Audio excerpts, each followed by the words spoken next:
തീർച്ചയായും അത് സാധ്യമായി. ഇപ്പം സ്വകാര്യ സ്ഥാപനങ്ങളുടെ കൗൺസിലിംഗ് ആളുകളാണെന്നുണ്ടെങ്കിലും സർക്കാർ തലത്തിലുള്ള ആളുകളാണെങ്കിലും കൗൺസിലിംഗ് തയ്യാറായി. ഞാൻ ഇന്നലെ നാഷണൽ സർവീസ് സ്കീമിന്റെ ആളുകളുമായിട്ടൊക്കെ സംസാരിച്ചിരുന്നു. അപ്പോൾ അവരുടെ ഒരു വിങ്ങും ഈ ക്യാമ്പുകൾ കേന്ദ്രീകരിച്ച് ഇതുപോലെ മാനസികമായ ഒരു കരുത്ത് നൽകാൻ, ഈ സിറ്റുവേഷൻ കടന്നു പോകാനുള്ള ഒരു എന്താ പറയാ, അവരെ ഇതൊന്ന് പറഞ്ഞ് മനസ്സിലാക്കി കാര്യങ്ങളൊന്ന് ഉൾക്കൊള്ളിക്കാനുള്ള ഒരു ശ്രമം നടക്കുന്നുണ്ട്. പക്ഷെ നമ്മൾ വിചാരിക്കുന്നതിനേക്കാളും അപ്പുറത്താണ് ആ കാര്യം എന്നുള്ളതാണ്.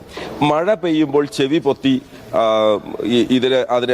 ഈ മഴയുടെ ശബ്ദത്തെ പോലും ഭയക്കുന്ന കുട്ടികൾ ഈ ക്യാമ്പിനകത്തുണ്ട് എന്നുള്ളതാണ്. ഈ ക്യാമ്പെന്നല്ല, മൊത്തത്തിലുണ്ട്. മഴയുടെ ശബ്ദം, അതായത് ആ മഴയുടെ ശബ്ദമാണ് അവരെ സംബന്ധിച്ച് ആദ്യമായിട്ട് അവർ ഇങ്ങനെ തകർത്ത് പെയ്യുന്ന മഴയാണ്. ഈ മുണ്ടക്കയിലും പുഞ്ചിരിവട്ടത്തും ഒക്കെ തകർത്ത് പെയ്യുന്ന മഴയാണ് അവരുടെ ചെവിയിൽ ആദ്യം എത്തിയ സിഗ്നൽ ഈ ഉരുൾപൊട്ടലിന്റെ.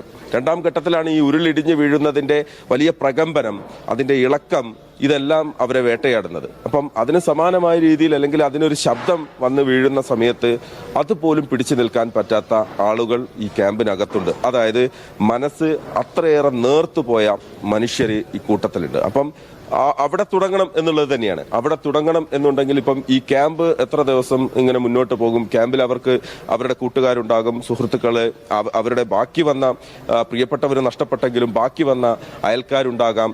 അവരോട് അവരുടെ സങ്കടങ്ങളും പരിഭവങ്ങളും വിഷമങ്ങളും ഒക്കെ പറഞ്ഞ് അവർ നിൽക്കുന്നുണ്ടാവാം. ഇത് കഴിഞ്ഞ് മറ്റൊരിടത്തേക്ക് അവരെ ഒരു സ്ഥലത്തേക്ക് പാർപ്പിക്കുന്ന ഘട്ടത്തിൽ, അതല്ലെങ്കിൽ അടുത്ത പുനരധിവാസത്തിന്റെ അടുത്ത ഘട്ടം എന്ന് പറയുന്നത് സ്വാഭാവികമായും വാടക വീടോ അല്ലെങ്കിൽ മറ്റേതെങ്കിലും തരത്തിലുള്ള കാര്യങ്ങളൊക്കെ ആവാമെന്നാണ് നമ്മൾ പ്രതീക്ഷിക്കുന്നത്.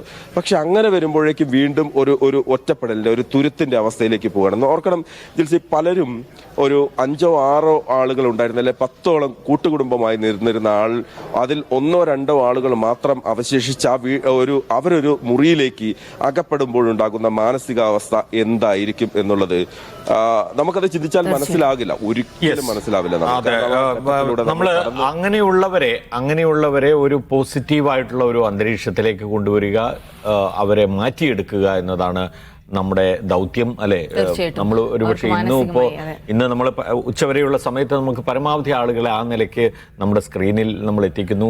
തത്സമയം നമ്മുടെ കൂടെ ചേരും. അവരിൽ നിന്നുകൂടി ആ പോസിറ്റിവിറ്റി, വിവിധ മേഖലകളിൽ നിന്ന് ആളുകളുണ്ട്. ആ പോസിറ്റിവിറ്റി കൂടി നമുക്ക് ആളുകളിൽ എത്തിക്കുക എന്നതാണ് ഇന്നത്തെ നമ്മുടെ വയനാടിനൊപ്പം പ്രിയ നാടിനൊപ്പം എന്നുള്ള ഈ പരിപാടിയുടെ ഉദ്ദേശം. ഞാൻ